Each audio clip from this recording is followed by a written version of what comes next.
right, straight sticking up, would be One World Trade or the North Tower, 110 stories.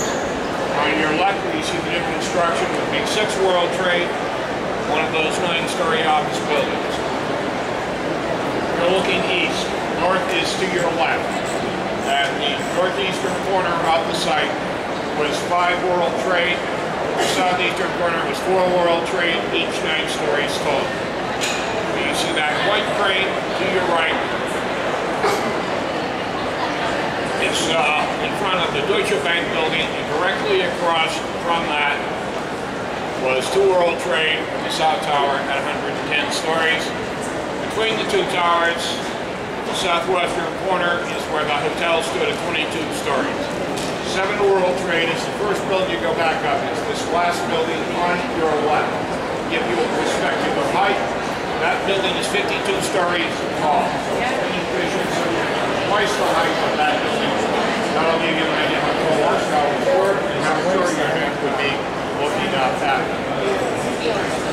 The first plane came in from the north and slammed into the 79th floor of 1 World Trade at 8:46 that morning.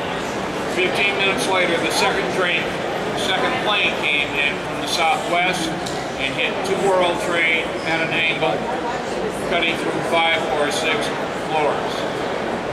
It was the first building to collapse. It crushed the church, which was next to the Deutsche Bank building, putting huge gash into that building. As these 2 towers collapsed, the beams broke windows, debris flowed all over the area.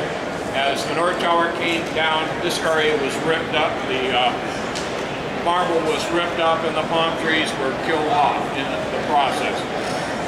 The marble in here came from an Italian quarry. When they went into their files, they found the original plans and said they could replicate it with the same kinds of marble, so that what you see are the different shades and what it looked like before September 11th. And it reopened at the end of September of 2002. Everything else around here has been repaired. The only building that's going to come down is the Deutsche Bank building. In early 2002, the bank and the insurance company both decided the cheapest thing to do was take it down and start over. In New York, when you take things down, you do it piece by piece because everything's underground. If you try to implode it, you're going to rip up some of our infrastructure as well. They've had various problems with this. One of the one draped in black behind the white crane. One of the construction companies started a fire because of the illegal smoking on the job. They killed 2 firefighters. They now say it's going to be done by January. They keep delaying when this is going to happen. It's sort of an open case. The site itself is going to look something like this. Where the 2 towers stood will be 2 reflecting pools with waterfalls reflecting the absence of the trade center. Each pool will be 1 acre in size, the size of 1 floor of the towers.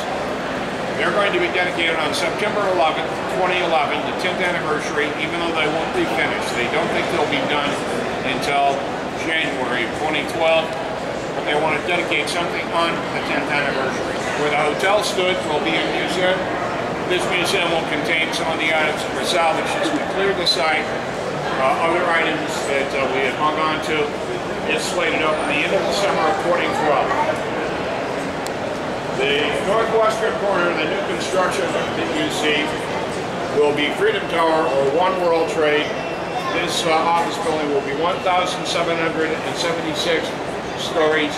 It will restore the radio and TV broadcasting that were atop the North Tower, and the 102nd floor will be an observation section. It's slated to open in the summer of 2013.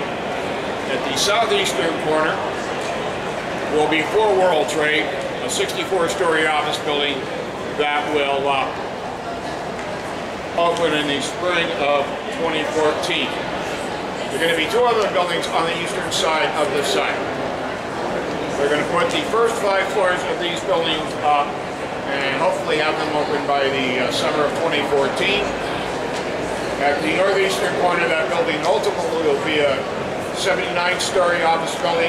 That will be 2 World Trade, 3 World Trade, which will be in the middle of the block.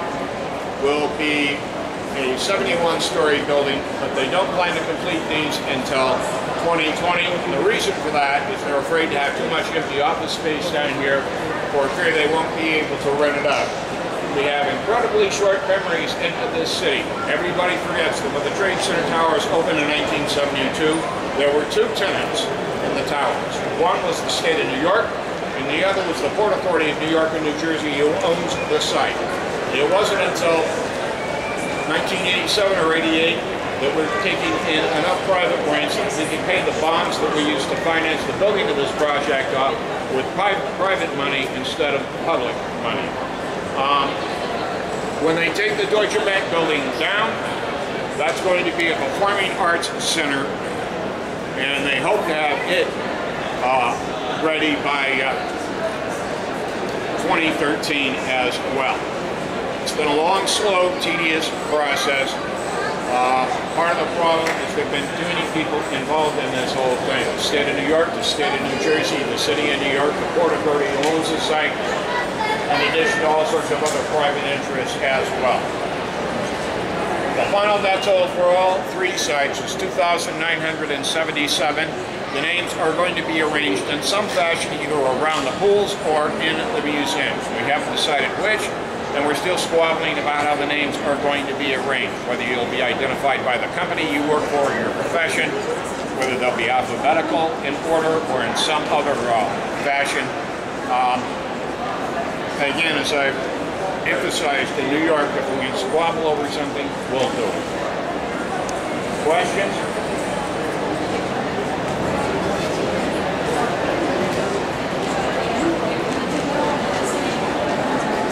Where's the flag that was flying after?